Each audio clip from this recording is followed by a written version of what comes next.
sur ma chaîne YouTube Une histoire d'un soir. J'espère que vous allez toutes et tous très bien. Aujourd'hui on se retrouve pour une nouvelle vidéo où je vais vous lire quelques contes des frères Grimm. Donc sans plus attendre, je vous propose de vous installer confortablement, de fermer les yeux si vous le souhaitez et de commencer cette lecture avec Tom Pouce. Un jour, un pauvre paysan qui était assis près de l'âtre dit à sa femme: « Quel dommage de ne pas avoir d'enfant, c'est bien trop calme ici. » Sa femme, qui filait, répondit: « Oui, moi aussi j'aimerais tant entendre les rires d'un enfant dans cette maison. » Si petit qu'il ne fût pas plus grand qu'un pouce, j'en serais complet.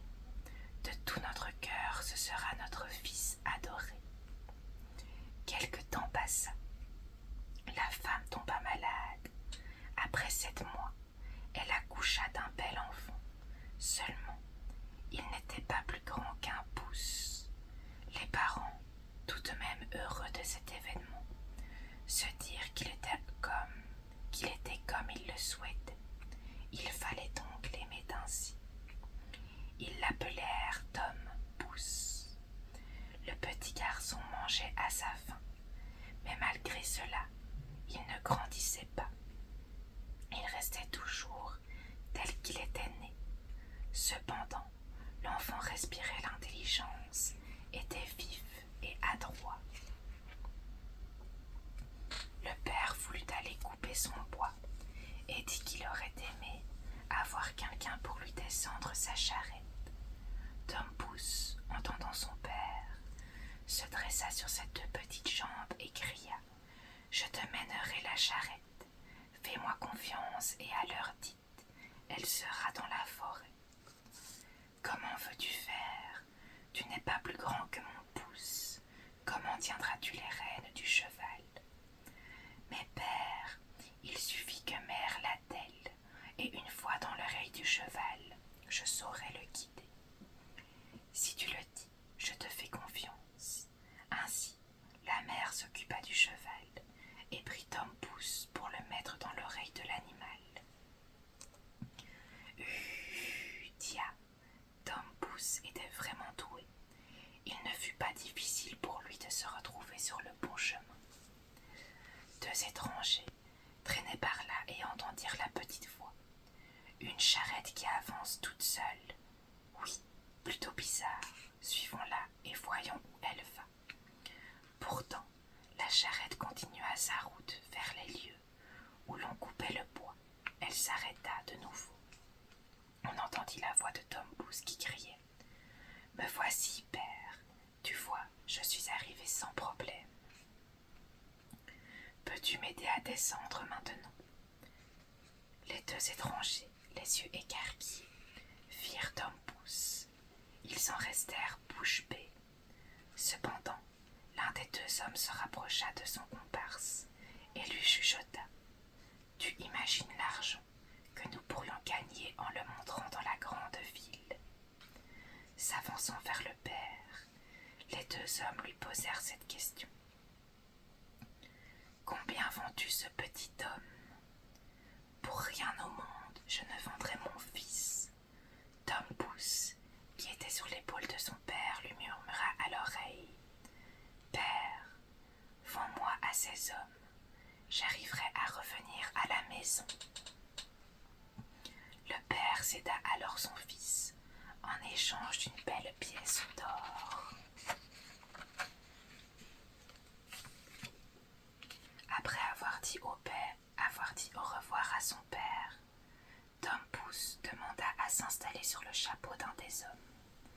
Ils marchèrent longtemps, et au bout d'un moment, Tom Pouce demanda à descendre car il en avait besoin. « Ce n'est pas grave, lui dit l'homme qui le portait. Tu peux te soulager sur mon chapeau.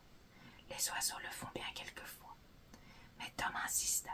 « Non, faites-moi descendre. » Profitant de la crédulité de l'homme qui avait déjà la tête penchée, Tom Pouce en profita pour s'échapper. Il se mit à crier à la barbe des 2 hommes: Prenez votre chemin sans moi et bien le bonsoir. Il se faufila dans un trou de souris. Irrités de l'espièglerie de Tom Pouce, les deux hommes se précipitèrent vers le trou. Plongèrent un bâton. Peine perdue, Tom Pouce était déjà loin, tandis que les deux étrangers rentraient bredouilles. Tom Pouce sortit de son trou, conscient qu'il était dangereux pour lui de se déplacer la nuit. Il préféra ne pas aller plus loin et se réfugia dans une coquille d'escargot vide. Prêt à s'endormir, Tom Pouce entendit deux autres hommes. « Comment pourrions-nous voler l'argent et l'or du curé ?»« Moi je sais, s'écria Tom Pouce. « Qui a parlé ?» demanda l'un des deux hommes étonnés, immobile et stupéfait. Ils entendirent la voix de Tom Pouce. « Écoutez-moi, moi je sais comment faire. Mais où es-tu ? Penchez-vous et vous arriverez bien à me trouver. » Ah, effectivement, les deux hommes le trouvèrent et le soulevèrent au plus près de leur visage.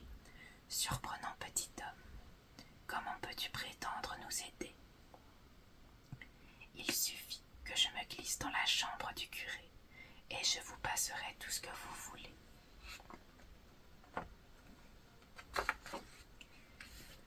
Les deux voleurs, trop heureux de cette aubaine, se mirent en marche vers le presbytère.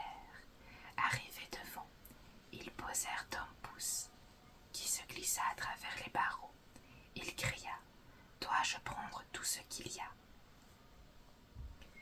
Mais tais-toi donc, tu vas réveiller toute la maisonnée. » Tom Pouce feignit de ne rien entendre et cria de nouveau « Comment dois-je prendre tout ce qu'il y a ici ?» La cuisinière, qui dormait juste à côté, entendit sa voix. Se dressant dans son lit, elle écouta encore.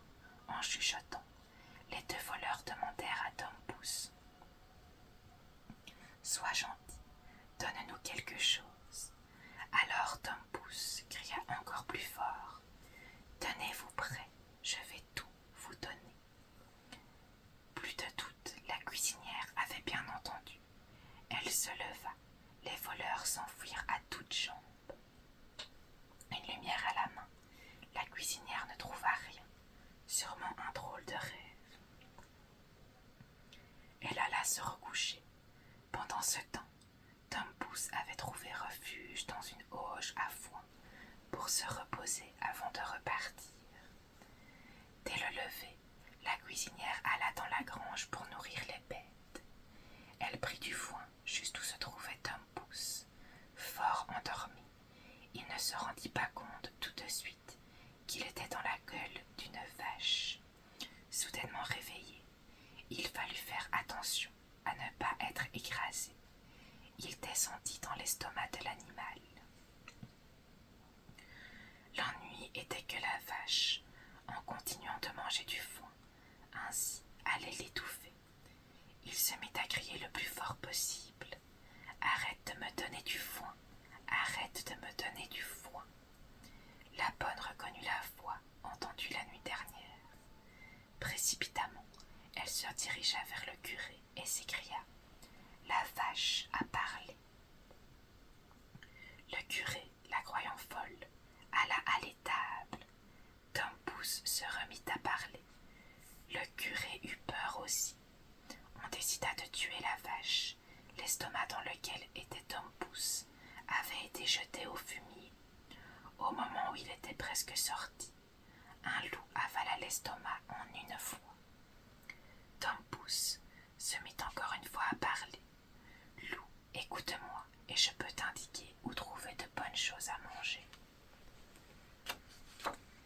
Le loup, sans le savoir, se dirigea vers la maison des parents. Il entra dans la cuisine. Il mangea tant et tant qu'au moment de repartir, il ne put le faire, tellement il était devenu gros. Tom Pouce, heureux que le loup soit ainsi coincé, se mit à crier si fort que ses parents se réveillèrent. En voyant le loup, ils décidèrent de le tuer, avec leurs haches et leurs faux. Tom Pouce, entendant ses parents, cria « Père, c'est moi, je suis dans le ventre cette nouvelle, ses parents décidèrent de faire autrement pour ne pas blesser Tom Pouce et assommèrent le loup. Ils lui ouvrirent le ventre et retirèrent leur enfant. « Ah, dit le père, dans quel malheur nous étions de ne plus avoir de tes nouvelles. Où étais-tu passé ?»« Père, je suis passé par un trou de souris, dans la panse d'une vache, dans le ventre d'un loup. Alors maintenant, je reste avec vous. Et nous te vendrons plus rien. Nous ne te vendrons pour plus rien au monde. » Tom Pouce, vêtu de nouveaux habits, se joignit à ses parents pour partager un bon repas. La Belle au bois dormant. Il était une fois un roi et une reine qui, tous les jours, se lamentaient de ne pas avoir d'enfant. Un jour que la reine prenait son bain, une grenouille bondit hors de l'eau. « J'ai entendu ton vœu d'avoir un enfant. Dans un an, tu auras une fillette, lui affirma-t-elle. C'est ainsi que quelques mois plus tard, la reine mit au monde une fille très belle. Très fière de cette nouvelle, le roi donna une grande fête. La famille et les amis furent conviés ainsi que 12 des 13 fées de son royaume. Comme le roi ne possédait que 12 assiettes en or, la 13e fée n'avait pas pu être invitée. Quand la fête fut presque finie, les 12 fées s'approchèrent du berceau de l'enfant pour lui offrir chacune un présent. Ainsi l'enfant reçut la vertu, la beauté, la richesse et d'autres belles choses. Pourtant, la 13e fée interrompit tout le monde, et pour se venger de ne pas avoir été conviée, cria « Votre enfant, à ses 15 ans, se piquera le doigt sur un fuseau et mourra. » Elle repartit aussi vite qu'elle était venue.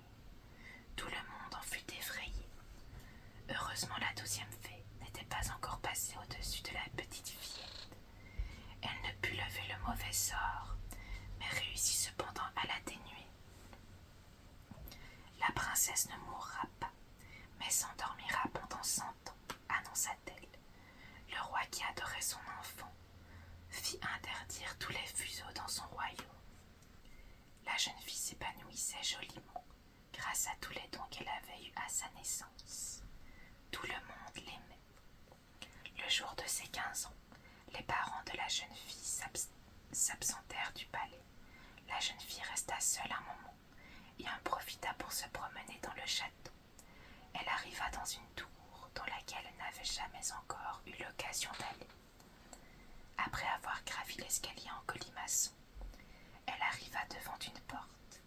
Elle tourna la clé rouillée et la porte s'ouvrit. Dans la pièce se tenait une vieille femme qui filait.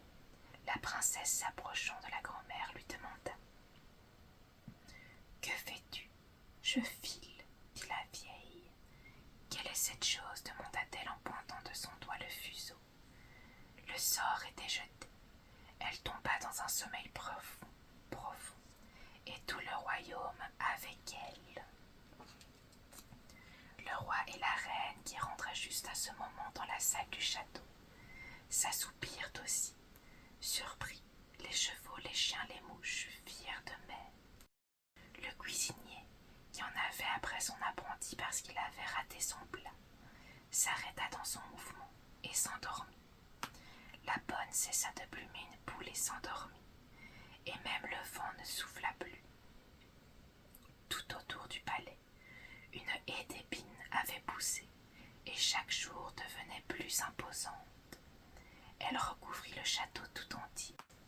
Le mythe autour de la Belle au bois dormant se propagea. Ainsi, quand un prince passait devant le château, il tentait bien d'y pénétrer, mais n'y parvenait jamais. Il resta accroché à la haie d'épines, et n'arrivant pas à s'en défaire, mourait sur place. Après de très très longues années, le fils d'un roi passa par là.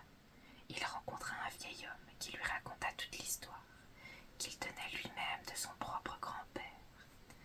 La naissance de la jeune enfant, les fées, le mauvais sort qui avait été jeté. Le royaume endormi, et tous les princes qui avaient tenté en vain de réveiller la jeune endormie. et avaient tous péri, accrochés à la haie d'épines. Le prince fut intrigué par le mystère de la Belle au bois dormant. Décidé, il dit au vieillard: « Je n'ai pas peur et je veux absolument voir cette jeune femme. » Le vieillard tenta de le dissuader, de dissuader le jeune prince. Ce dernier ne l'écouta pas.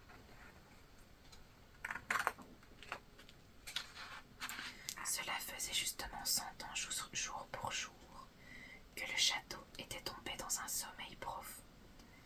La Belle au bois dormant devait se réveiller, et comme l'avait prédit la 12e fée, le sort serait rompu. Le prince s'approcha de la haie d'épines, qui se transformèrent en belles fleurs. Un chemin se forma, et le prince l'emprunta tandis que la haie se refermait sur lui. En entrant dans le château, il fit dormir les chevaux, les chiens tachetés, les mouches et même les cuisiniers, la main levée sur son apprenti, qui ronflait profondément. Le prince continua de marcher, et dans un silence absolu, s'approcha de la tour. Une fois en haut, il poussa doucement la porte et vit la Belle endormie. Son regard était captivé par tant de beauté. Délicatement, il approcha ses lèvres et posa un baiser. Là, la Belle au bois dormant ouvrit les yeux et lui sourit. Quand ils sortirent tous les deux de la tour, le roi et la reine s'éveillèrent. Toute la cour suivit. Le bruit reprit possession des lieux, et tout le monde s'observait avec des yeux surpris. Les chevaux agitèrent leurs sabots, les chiens excités furetèrent en tous sens, les mouches reprirent leur mouvement lancinant, les oiseaux s'envolèrent en cuisine. Le cuisinier acheva ce qu'il avait voulu faire il y a 100 ans. Il donna une gifle à l'apprenti, qui se mit à crier. La bonne continua de plumer sa poule, et le feu se remit en route. Les oiseaux sortirent leurs têtes de leurs ailes et reprirent leur envol. Ainsi, l'activité reprenait, et tout le monde en fut bien comblé. Un beau mariage fut célébré, quelque temps plus tard, pour la plus grande joie des invités. Le prince et la Belle au bois dormant vécurent ainsi heureux jusqu'à la fin de leur jour.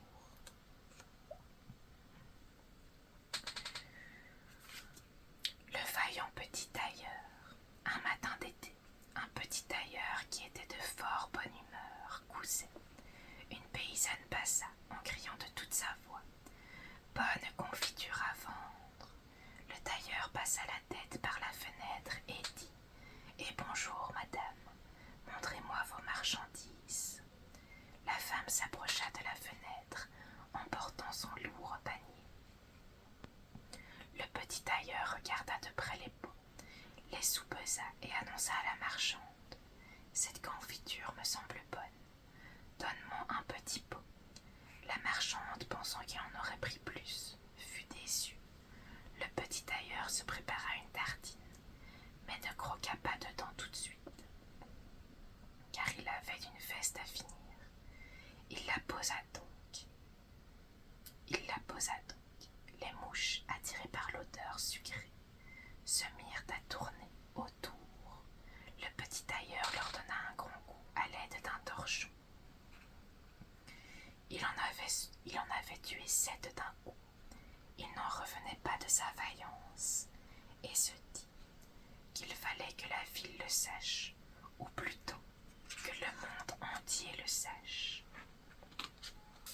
Le petit tailleur, après s'être cousu une ceinture avec, brodé dessus, 7 d'un coup, décida de partir dans le monde.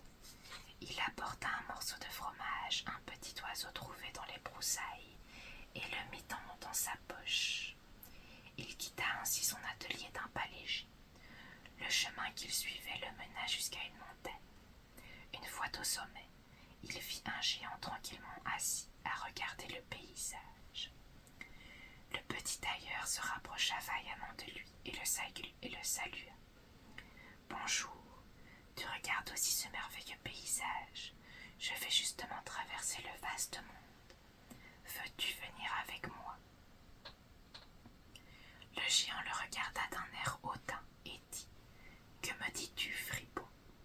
Le petit tailleur ne se démonta pas et lui répondit: Tu ne sais pas à quel homme tu as affaire. Il montra sa ceinture. Le géant lut 7 d'un coup et crut que le tailleur avait tué 7 hommes d'un coup. Il reconsidéra un peu son jugement. Il voulut en avoir le cœur net. Il prit une pierre qu'il écrasa si fort que du jus en coula et dit au petit tailleur: Fais-en autant. Le petit tailleur prit le fromage qu'il avait emporté et le serra si fort qu'il en coula du jus. Le géant n'en revenait pas. Il prit une pierre qu'il lança si haut qu'en un instant on ne le vit déjà plus, et dit au petit tailleur: Alors, Gringalet, fais-en autant.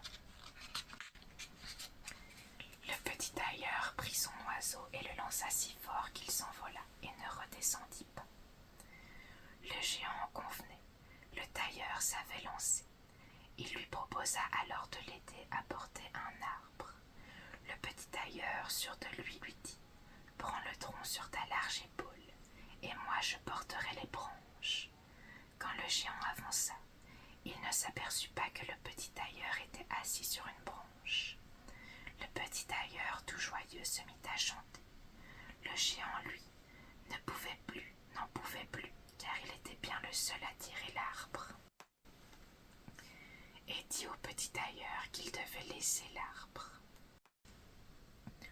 Sautant vite de sa branche et se remettant en place, le petit tailleur dit au géant: Quoi, un grand gaillard comme toi, tu ne peux pas aller plus loin avec cet arbre. Ensemble, ils continuèrent leur chemin, en passant sous un fruitier. Le géant attrapa le plus haut de l'arbre, le tordit pour en prendre les fruits mûrs, qui semblaient les attendre, et le donna au petit tailleur.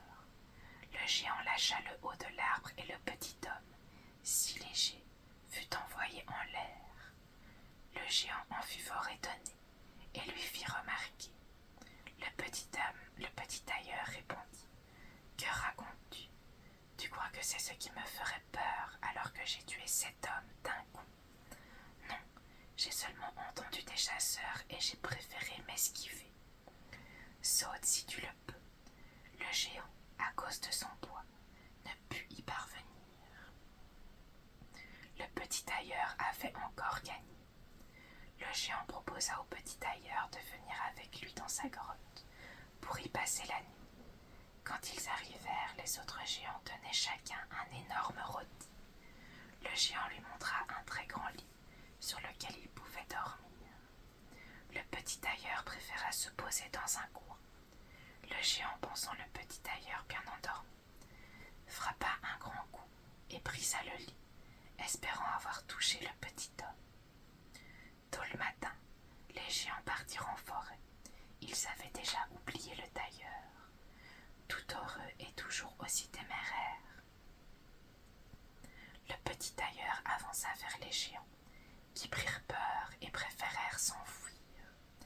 Au hasard, le petit tailleur poursuivit son chemin. Après bien longtemps, il arriva dans un palais royal. Fatigué de son voyage, il se coucha et s'endormit. Les gens s'approchèrent de lui et lurent sur sa ceinture 7 d'un coup. Ils allèrent prévenir le roi. Certainement, il serait utile d'avoir un tel homme en cas de guerre, et il ne fallait pas le laisser partir. Le roi décida de lui offrir une fonction militaire. À son réveil, le tailleur dit justement qu'il était venu pour cela. On mit alors une demeure à sa position. Les gens de guerre n'aimaient pas beaucoup la venue de ce petit importun. De peur d'être tué au cas où il se fâcherait avec lui, ils préféraient aller voir le roi. Nous ne pouvons rester avec un homme qui est capable de tuer ainsi. Le roi, attristé de perdre autant d'hommes fidèles à cause d'un seul, n'osa cependant pas le dire au tailleur.